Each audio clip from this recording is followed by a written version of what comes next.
Dale. Bueno, como les comentaba recién, la clase de hoy nos toca hablar del sistema gastrointestinal y todas las drogas que van a afectar este sistema.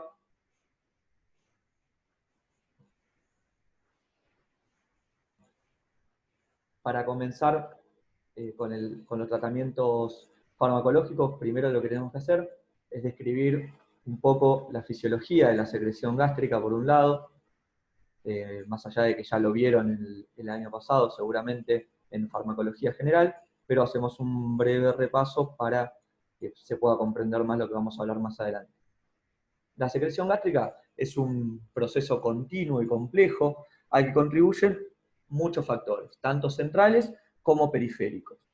Estos factores que van a influir en el proceso de la secreción de ácido clorhídrico van a tener un objetivo final, el cual es la secreción de este ácido por las células parietales en la mucosa del estómago.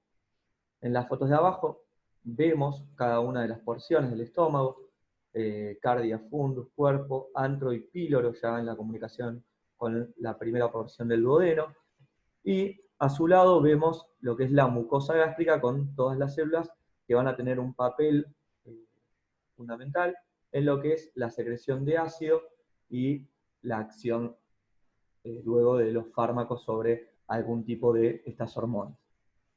Las células van a ser las células parietales, encargadas de la secreción de ácido clorhídrico y factor intrínseco, las células D, que van a tener la función de secretar somatostatina, las células simógenas, encargadas de la secreción del pepsinógeno, y las células G antrales, que van a tener la acción de secretar gastrina. En cuanto a los factores que mencionábamos recién, centrales y periféricos, que van a regular la secreción de ácido clorhídrico, se encuentran los factores neuronales a través de la hormona acetilcolina, factores parácrinos con la acción de la histamina y endocrinos a través de la gastrina. Por un lado, el sistema nervioso central va a modular la actividad del sistema nervioso entérico a través de la acetilcolina, que va a estimular la secreción de ácido gástrico en respuesta a varios estímulos, los cuales van a ser sensoriales, en respuesta a la vista, en respuesta al olfato, el gusto, la anticipación de algún alimento, que es lo que se conoce como la fase cefálica. Esta acetilcolina se va a liberar de fibras vagales correspondientes al sistema nervioso y van a estimular directamente la secreción gástrica de ácido a través de los receptores muscarínicos M3, que van a estar ubicados, como vamos a ver más adelante, en la membrana vasolateral de las células parietales. Pero no va a tener únicamente esta acción. La acetilcolina también va a afectar de manera indirecta a las células parietales y va a incrementar la liberación de histamina por células similares a las enterocromafilas, que van a estar ubicadas en el fundus del estómago, y también va a tener acción sobre la célula G del antro gástrico, estimulando la secreción de gastrina. Esta gastrina la van a elaborar las células G antrales, como decíamos, y va a ser el inductor más potente de la secreción de ácido. Y por último, la histamina, que también tenía un papel primordial en esta acción, va a actuar como un mediador parácrino, es decir, va a actuar en células vecinas y va a aumentar la secreción de ácido clorhídrico en la membrana luminal. Acá vemos un poco el esquema de lo que les comentaba recién. Por un lado tenemos las células similares a las enterocromafines, a la izquierda, la redondita, la célula parietal, que está esta cuadrada que vemos en el centro, y la célula epitelial es la que vemos rectangular más abajo. En la membrana vasolateral vamos a tener los distintos receptores muscarínicos, de colecitoquinina 2, de histamina 2 y de prostaglandinas. Y lo que vemos en rojo van a ser la llegada de las hormonas que participan en este proceso. En verde, perdón. La acetilcolina por un lado, que como decíamos se va a unir a los receptores muscarínicos M3. Por otro lado, la histamina, vemos acá, se va a unir a su receptor histamínico H2, y por otro lado, el de prostaglandinas, que van a ser secretadas por las células epiteliales, como vemos abajo. Todas estas hormonas van a participar, ya sea por una vía dependiente del calcio o una vía dependiente del AMP cíclico, aumentando la producción de ácido gástrico a través de la bomba protón-potasio ATPase. Este va a ser el último paso para la secreción del ácido. Por lo tanto, nosotros farmacológicamente, para inhibir la secreción de este ácido, vamos a tratar de actuar a través de alguno de estos receptores o inhibiendo la secreción de alguna de las hormonas que participan en este proceso. En cuanto a la farmacoterapia y los grupos farmacológicos que podemos incluir para el tratamiento de las enfermedades que van a cursar con un aumento del ácido gástrico, disponemos de los siguientes fármacos. Los inhibidores de la bomba de protones, los antagonistas del receptor de histamina 2, los análogos de prostaglandinas, y también existen otros supresores de ácido y citoprotectores, neutralizantes del ácido y demás. Obviamente que el seminario va a estar dedicado a aquellos fármacos que ustedes tienen incluidos dentro del vademecum, que les pasamos a principio de año, y que están autorizados para usarlos, los cuales van a ser sobre todo los antagonistas del receptor de histamina H2, como la ranitidina, la cimetidina, famotidina, y los neutralizantes del ácido gástrico. Los inhibidores de la bomba de protones son fármacos que no suelen utilizarse durante el embarazo, por lo menos no serían los más recomendados, pero son los más utilizados en la práctica clínica para mujeres que no están embarazadas. Ejemplos de estos fármacos son el omeprazol, lansoprazol, pantoprazol, esomeprazol. Su mecanismo de acción va a ser inhibir a la bomba protón-potasio ATPasa, que si recuerdan era la que estaba ubicada en la membrana luminal de la célula parietal, y lo hacen de forma irreversible. Son los supresores más potentes de la secreción de ácido, limitando la secreción hasta en un 80 a 90% de la misma. Aspectos farmacocinéticos de estos fármacos están disponibles en varias formas posológicas para distintas vías de administración, tanto por vía enteral como por vía parenteral. Son profármacos, es decir, que van a necesitar un medio ácido para activarse. Deben ser administrados media hora antes del desayuno y o de la cena, en el caso de que se tomen 2 veces por día, debido a esta característica, que son profármacos y necesitan un medio ácido para activarse. Tienen metabolización hepática. Los principales efectos adversos van a ser a nivel gastrointestinal, pueden provocar náuseas, dolor abdominal, estreñimiento, diarrea. Otros efectos adversos descritos son la miopatía, cefalea, artralgia, dolor de articulaciones, exantemas, rayos cutáneos, y con un uso prolongado pueden provocar hipergastrinemia, hipocloridia y, por último, atrofia gástrica.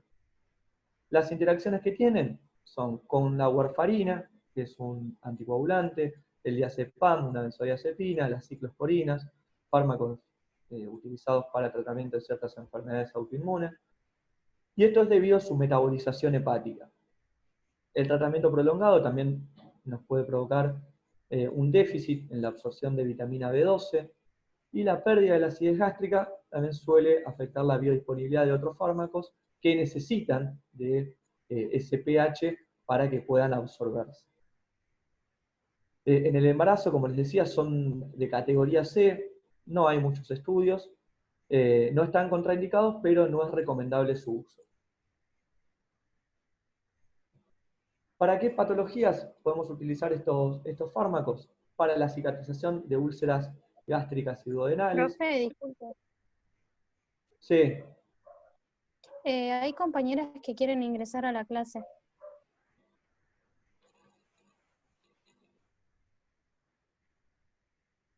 Ahora, sí, yo le escucho, pero yo no los puedo agregar. Los tiene que agregar Nico, así que cuando los vea los va a agregar. Sí, chicos, ya están siendo agregados. Estamos a 44 minutos de iniciada la clase. Pero sí, ya están todos agregados. Bien, como les decía, estos fármacos son utilizados para el tratamiento de úlceras gástricas, duodenales, en la enfermedad por reflujo gastroesofágico, en estados hipersecretorios, como ciertas enfermedades del síndrome de Sjögren-Ellison, puede ser una. Tratamiento y prevención de las recurrencias de úlcera. Acá vemos la úlcera, que es una solución de continuidad de la mucosa, que puede llegar a dar perforación, erosión gástrica, incluso hemorragias digestivas, en caso de que se produzca. Y la paciente lo va a manifestar como una dispepsia, es decir, una sensación de pesadez luego de ingerir algún alimento. También lo puede manifestar pirosis, que es la acidez, una acidez como que asciende a través del cuello, desde el estómago hacia el esófago y demás.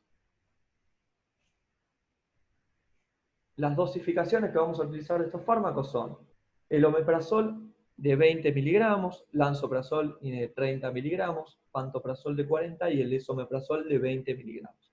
Y estos fármacos, como les comentaba antes, administrados por vía enteral, deben ser dados media hora antes de las comidas debido a características de profármacos y de que necesitan un medio ácido para activarse. Por vía endovenosa también pueden ser utilizados. El omeprazol se utiliza en bolo de 40 miligramos 2 veces al día y el pantoprazol en bolo de 80 miligramos únicamente una vez por día. En cuanto a los antagonistas del receptor de histamina 2, ejemplos de estos eran la ranitidina, la cimetidina, la famotidina, van a actuar inhibiendo el receptor de histamina H2 de forma reversible en la membrana vasolateral de la célula parietal, es decir, ubicado en el otro lado de la bomba protón-potasio ATPase. Las acciones que va a tener va a ser inhibir la secreción de ácido estimulado por gastrina, por histamina y por acetilcolina. Recuerden que la gastrina y la acetilcolina eran estimuladas de forma indirecta. Van a disminuir la secreción del ácido gástrico y de la pepsina y reducen sobre todo la secreción basal de la noche, como así también inhiben o reducen la secreción producida por alimentos. Aspectos farmacocinéticos, al igual que los inhibidores de la bomba, disponemos de distintos preparados para distintas vías de administración, tanto por vía oral o enteral como por vía parenteral. Son rápidamente absorbidos por esta última vía, tienen una baja unión a proteínas y se excretan por vía renal debido a procesos de filtración y secreción tubular. También algo que es muy importante, que atraviesan la placenta y se eliminan por leche materna. Los efectos adversos que pueden aparecer con el consumo de estos fármacos son cefalea, que es el más frecuente, diarrea, somnolencia, y efectos adversos que son más graves pero menos frecuentes son aquellos que afectan al sistema nervioso central, produciendo confusión, delirio y alucinaciones en ciertas ocasiones. Las interacciones que producen son con anticonceptivos, con anticonvulsivantes, con teofilina, con antiácidos. Esto es debido a que inhiben la enzima citocromo P450. Acá les dije anticonceptivo, pero es anticoagulante. Los usos terapéuticos van a ser similares o casi los mismos que los que teníamos con los inhibidores de bomba, para promover la cicatrización de úlceras gástricas y duodenales, en la enfermedad por reflujo gastroesofágico no complicada, y para prevenir la recurrencia de úlceras por estrés. En cuanto al embarazo, no existen contraindicaciones, pero se prefiere evitar su uso. Estos fármacos son incluidos dentro del vademecum obstétrico que ustedes disponen.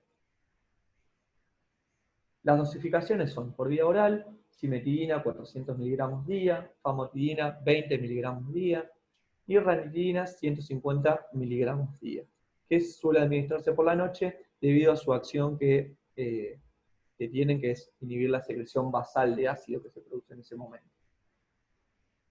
La dosificación en vía endovenosa es con cimetidina, un bolo de 600 miligramos cada 8 horas, famotidina, un bolo de 20 miligramos cada 6 a 8 horas, y de ranitidina, un bolo de 50 miligramos cada 8 horas, es decir, 3 veces al día.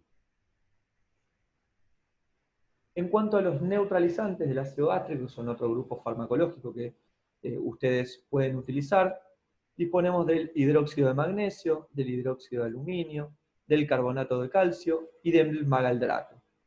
Tienen como mecanismo de acción neutralizar el ácido gástrico en la luz gastrointestinal. Para cumplir con este objetivo deben permanecer un prolongado tiempo en contacto con el ácido, cosa que puedan unirse y neutralizarlo de esa forma. Y a diferencia de los fármacos anteriores, no se unen a un receptor específico, es decir, tienen una acción inespecífica. Aspectos farmacocinéticos de estos fármacos son, también los tenemos en varias presentaciones, sobre todo en soluciones, en polvos para diluir, en comprimidos. Se suelen administrar de 1 a 2 horas luego de las comidas principales y se eliminan del estómago a los 30 minutos. Pero debido a los efectos neutralizantes que tienen, pueden durar más tiempo, ¿sí? De 2 a 3 horas. Esto producto de la elevación del pH gástrico por la presencia de los alimentos. Efectos adversos van a ser según cuál de estos neutralizantes utilicemos. Efectos adversos del hidróxido de magnesio son la diarrea, debido a que aumentan el vaciamiento gástrico. Del hidróxido de aluminio, al relajar el músculo liso del estómago, van a producir un enlentecimiento del vaciamiento gástrico, lo que puede generar constipación. Por lo tanto, estos fármacos pueden utilizarse en el mismo compuesto, en la misma solución. De hecho, suelen venir así para, de cierta forma, contrarrestar los efectos adversos de cada uno. Uno puede provocar diarrea y el otro puede provocar constipación, algo que en la práctica clínica no es tan así. Pero reconocerán, habrán escuchado hablar de la milanta, es uno de estos fármacos neutralizantes del ácido gástrico, o que también se los denomina antiácidos. Efectos adversos del carbonato de calcio son las náuseas, la distensión abdominal, pueden producir eructos y flatulencias también, y el maldrato en raras ocasiones puede ocasionar diarrea. Las interacciones que producen son debido a su modificación, a la modificación que producen del pH gástrico, donde afectan la absorción y la biodisponibilidad de otros fármacos que necesitan de un pH más ácido para su absorción. Ejemplos de esto son las tetraciclinas, fármacos antimicrobianos, benzodiazepinas, quinolonas, anticoagulantes. Por lo tanto, debido a que producen este efecto, se va a recomendar administrarlo ya sea 2 horas antes o 2 horas después de la administración de otros fármacos. Las indicaciones terapéuticas que van a tener son el alivio sintomático de la pirosis, que es esa sensación de quemazón que asciende desde el estómago hacia el esófago, las regurgitaciones, casos de gastritis, dispepsia no ulcerosa y esofagitis por reflujo. Estas van a ser todas indicaciones terapéuticas en las cuales se podría utilizar los neutralizantes del ácido gástrico como farmacoterapia.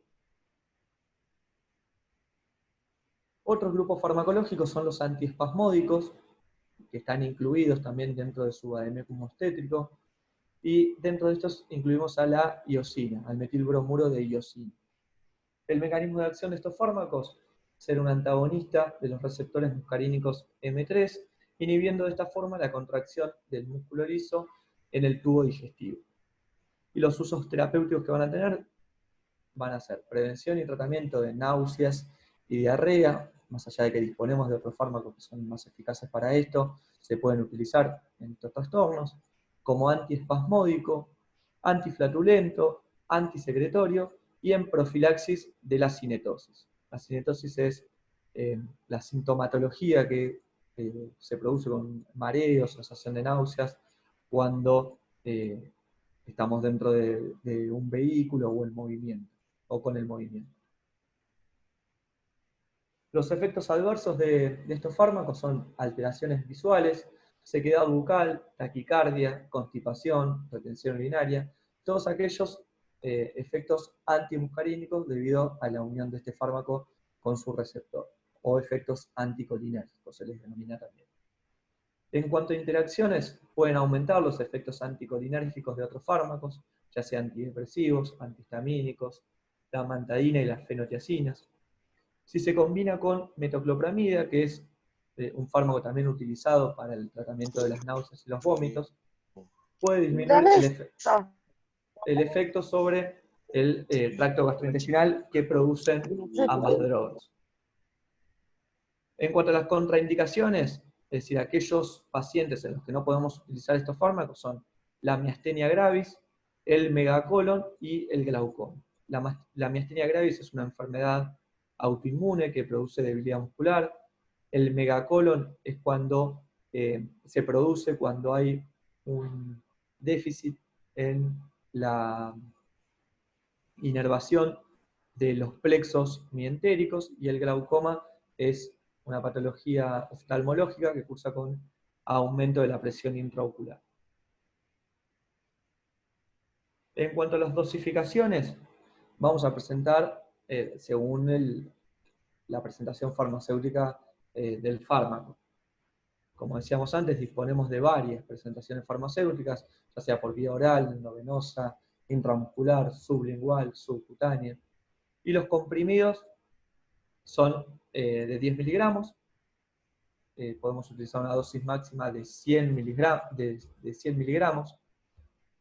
También disponemos de estos fármacos en gotas, en envases de 20 mililitros. 1 mililitro va a equivaler a 20 gotas, que es lo mismo que 10 miligramos. En ampollas también, que vienen de 20 miligramos por mililitro. Y la ampolla también puede ser administrada por vía oral. Esta es una característica de estos fármacos. Ejemplos de estos, acá tenemos una ampolla, y el antiespasmódico, seguramente conocido por todos ustedes, es la buscapina. Y pasando ya a la segunda parte del seminario, vamos a hablar de los antieméticos y en particular el tratamiento de la hiperemesis gravídica, que es una circunstancia clínica con la que ustedes se van a encontrar en su práctica cotidiana.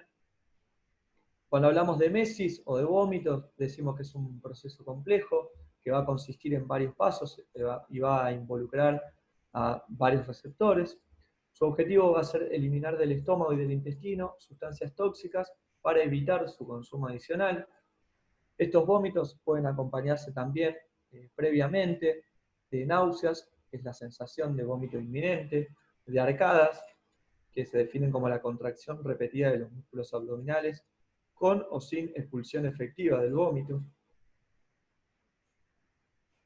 Y el origen de los mismos pueden ser el embarazo, que es el tema que nos compete en el seminario de hoy, ¿sí? Es lo que vamos a analizar más adelante. Como respuesta fisiológica, por ejemplo, ante una intoxicación, ya sea con algo que hayan comido, con algo que hayan bebido, con alguna droga. Como efectos adversos de fármacos en la terapia con drogas antineoplásicos para el tratamiento de enfermedades oncológicas o oncohematológicas. Y también pueden acompañar otras enfermedades, como la migraña, como las infecciones virales o infecciones bacterianas. Como les decía, el origen del vómito va a depender de varios receptores. Tenemos el centro del vómito ubicado en el bulbo raquídeo. Este centro del vómito, puede ser estimulado por varias aferencias. También vamos a tener receptores de serotonina ubicados en el estómago y en el intestino delgado. Por lo tanto, debido a cuál sea el origen del vómito, vamos a poder actuar con distintos fármacos. Ejemplos de estos van a ser los fármacos citotóxicos, obviamente que acá hablando de aquellos que pueden producir el vómito, ¿no? Los citotóxicos son aquellos que dañan algún componente de la célula, los opioides. En el oído interno pueden estimular a su vez el cerebelo por aferencias histamina o receptores muscarínicos, y de ahí llegar al centro del vómito. Después también con aferencias que provienen de la amígdala, como la memoria, el temor, el miedo, también estimula centros superiores que pueden llegar al centro del vómito. En fin, son todas aferencias que van a originar que se estimule esta zona ubicada en el bulbo raquídeo y de esa forma se produzca el vómito. Y yendo más al tema del día, que me interesa que quede claro, es la hiperemesis gravídica. Generalmente el embarazo es una circunstancia donde la mujer está más predispuesta, pueden aparecer vómitos en el 80 al 90% aproximadamente de las personas que cursan con un embarazo, pero tenemos una patología que es la hiperemesis gravídica. La hiperemesis gravídica es cuando los vómitos ya son persistentes durante el embarazo, se producen obviamente en ausencia de otras patologías e implican una pérdida de peso importante, superior al 5% del peso inicial. En este momento estaríamos hablando de hiperemesis gravídica, ¿sí? Es decir, hay un aumento de lo que es esa predisposición al vómito. En cuanto a lo que es la epidemiología, decíamos que el 80 al 90% de las pacientes o de las personas embarazadas suelen cursar con vómitos durante el embarazo. La hiperemesis gravídica tiene un menor número de prevalencia, que se estima en el 2% aproximadamente. Además de la pérdida de peso superior al 5% del peso inicial, se pueden producir otras complicaciones con esto, que son la deshidratación, la cetosis, las alteraciones hidroelectrolíticas, etc. Estas van a ser las más frecuentes y las más importantes. Generalmente, la hiperemesis gravídica aparece en las primeras semanas del embarazo. Generalmente en la semana 5 suelen aparecer, hacen el pico en la semana 10 y van a desaparecer llegando a las semanas 16 a 18. Con frecuencia aparecen por la mañana, por lo tanto es una emesis matutina, aunque de todas formas pueden aparecer durante todo el transcurso del día. Cuando hablamos de su etiología, es desconocida, aunque se dice que podría estar relacionada a un aumento rápido en los niveles tanto de estrógenos como de su unidad beta de la gonadotrofina coriónica humana. También la masa placentaria puede ser un factor predisponente, sobre todo en embarazos múltiples y en enfermedad trofoblástica. Y hay factores psicológicos y familiares que también podrían estar implicados en la aparición de la hiperemesis gravídica. ¿Cómo se realiza el diagnóstico? Además de la evaluación clínica de la paciente, con exámenes de laboratorio, que va a incluir el estudio de la orina para ver si hay cetonas en ella, los electrolitos en sangre, es decir, vamos a evaluar tanto el potasio, el magnesio, el fósforo, el sodio, a ver si hay algún cambio en alguno de esos iones que nos puedan descompensar aún más a la paciente. Y obviamente también en el diagnóstico vamos a tener que excluir a otras causas que también originen vómitos, como las que nombrábamos en la primera diapositiva de emesis. Y en cuanto al tratamiento tenemos varias líneas que van a ser escalonadas. Vamos a comenzar con la suspensión de la ingesta temporalmente hasta que la paciente pueda volver a tolerar primero los líquidos y luego los sólidos. Vamos a tener que hacer, en el caso de que se considere, una reposición de fluidos y electrolitos, evaluándolo obviamente anteriormente con un análisis de sangre. Y también podemos utilizar los antieméticos, que serían fármacos el cual su objetivo es inhibir los vómitos. En cuanto a la reanimación con líquidos, va a depender del estado clínico de la paciente, pero se podría comenzar con la administración de Ringier lactato a dosis de 2 litros en 3 horas para mantener una producción de orina mayor a 100 mililitros hora. ¿Sí? Esto se puede prolongar de 3 a 4 días, administrando 2 litros a razón de 4 horas. ¿Sí? La reposición de electrolitos también deberá tratarse, como les decía antes, en el caso de que haya alguna alteración en los niveles de estos, del potasio, del fósforo, del magnesio. Y hay que tener especial cuidado con los niveles de sodio, debido a que podemos constatar de que están disminuidos los niveles plasmáticos de sodio, pero reponerlos rápidamente nos puede dar alteraciones en lo que es el sistema nervioso central. Por lo tanto, hay que tener cuidado en la reposición de este electrolito. Y por último, la tercera línea, decíamos que era la utilización de antieméticos. Como tratamiento farmacológico podemos verlo de dos formas, a través de la vía enteral y la vía endovenosa. En cuanto a la vía oral, podemos comenzar con doxilamina, 10 miligramos más vitamina B6, que es la piridoxina, a dosis de 10 miligramos también. Se va a tomar un comprimido cada 6 a 8 horas. Estos pueden venir juntos o pueden venir separados, ¿sí? La dosis máxima va a ser de 70 miligramos día. En cuanto a la metoclopramida, también es otro fármaco conocido como Reliberan, se podría utilizar como segunda línea de tratamiento, que es a dosis de 5 a 10 miligramos vía oral cada 8 horas. La doxilamina va a ser, o es, mejor dicho, un antagonista histamínico, va a inhibir a los receptores H1, y la metoclopramida va a tener varias acciones, sobre todo a nivel de los receptores histamínicos, a nivel de los receptores serotoninérgicos, como habrán visto el año pasado seguramente.